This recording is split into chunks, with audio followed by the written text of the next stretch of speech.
जय हिंद दोस्तों, नमस्कार। एक बार फिर से आप सभी का बहुत बहुत स्वागत है हमारे YouTube channel Supriya online classes पे। अगर पहली बार आए तो सब्सक्राइब कर दीजिएगा, ठीक है, और लाइक भी कर दीजिएगा। दोस्तों में शेयर करने की जरूर कोशिश कीजिएगा, ठीक है। तो आपका हम 2 दिन से वीडियो रिकॉर्ड नहीं कर रहे थे, अपलोड नहीं कर रहे थे। वजह क्या था, हम चले गए थे थोड़ा झारखंड, तो झारखंड जब गए थे तो वहाँ थोड़ा 2 दिन रह गए थे, मतलब एक ही दिन रहे थे, लेकिन मेरा जो क्लास गैप हो गया था।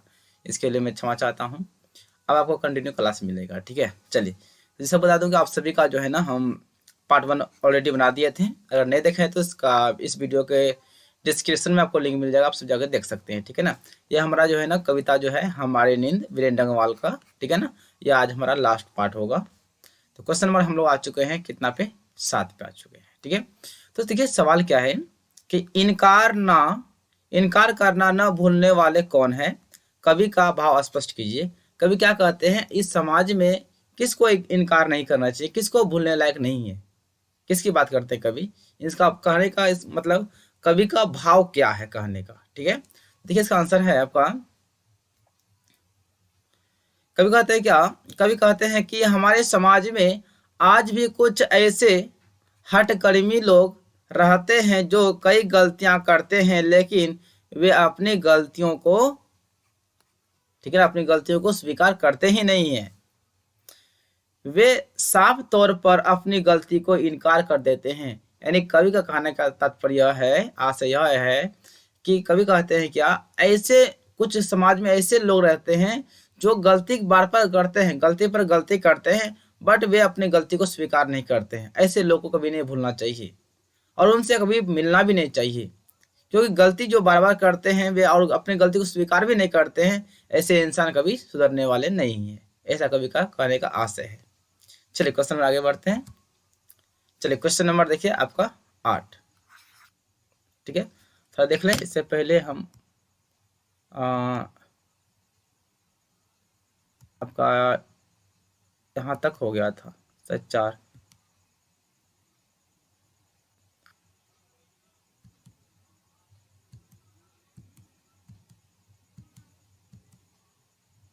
चलिए शायद जो है ना क्वेश्चन नंबर इसका जो है ना आपका 4 तक हो गया था, हम लोग को पढ़ना था 5 से, ठीक है। चलिए कोई बात नहीं,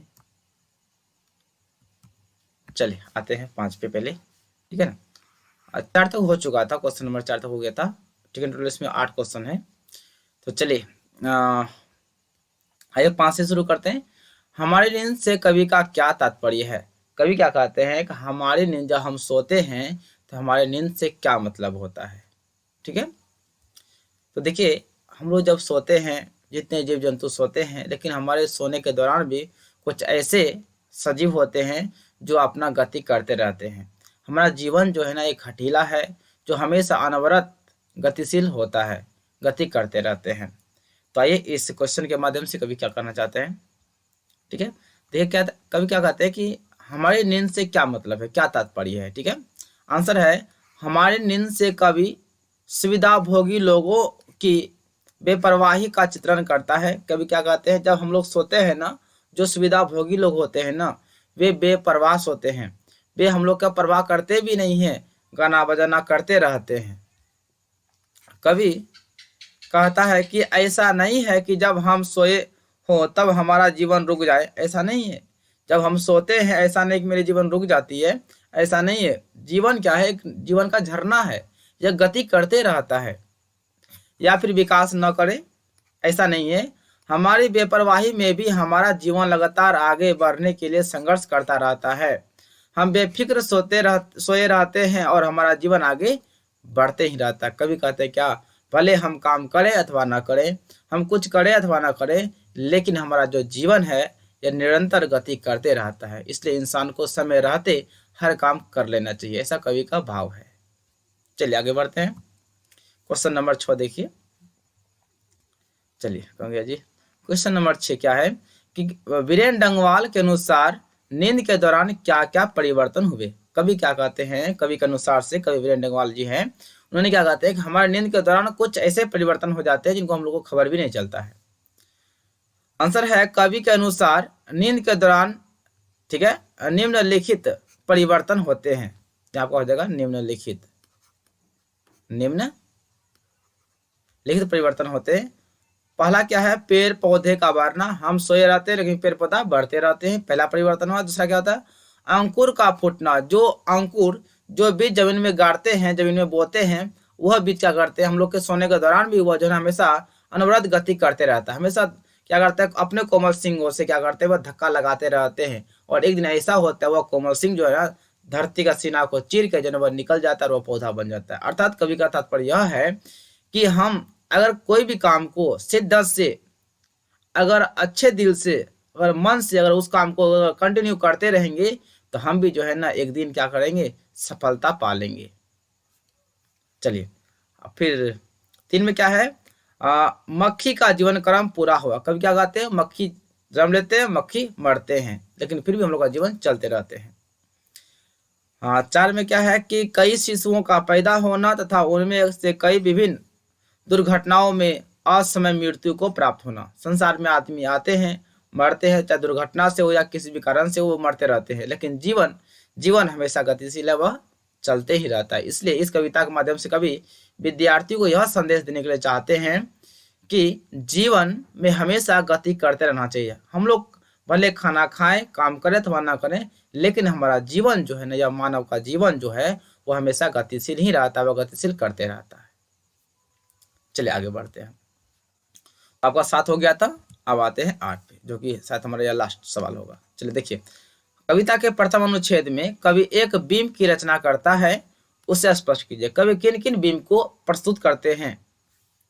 आंसर है, कविता के प्रथम अनुच्छेद में कवि वीरेंद्र डंगवाल ने मानव जीवन का एक बीम उपस्थित किया है। इसमें कवि कहते हैं कि मनुष्य का जीवन गति में है। क्या है, मनुष्य का जीवन गतिमय है, मतलब गति में है, यह हमेशा आगे बढ़ते रहता है। मनुष्य का जीवन क्या है, गतिमय है, वह हमेशा आगे बढ़ते ही रहता है। हमारी नींद में भी यह गति करता है, बीज भी अपने कोमल सिंगों से धरती को चीरकर आगे बढ़ना चाहता है। यहाँ नींद, अंकुर, कोमल सिंग, ठीक है ना, और बीज छत से, ठीक है, छत से भी बीम से क्या होता है, उपस्थित है, बीम के रूप में उपस्थित। मतलब हो गया कि हमारा नींद हो गया, अंकुर हो गया, कोमल सिंह हो गया, ये सभी क्या है, हमारे एक जीवन के बारे में प्रतिबिंब को प्रस्तुत किया है कवि ने। ठीक है, तो शायद अब नहीं है, चलिए अब नहीं है, तो इसका जो है ना यहाँ तक जो है ना क्या हो गया, पूरा समाप्त हो गया।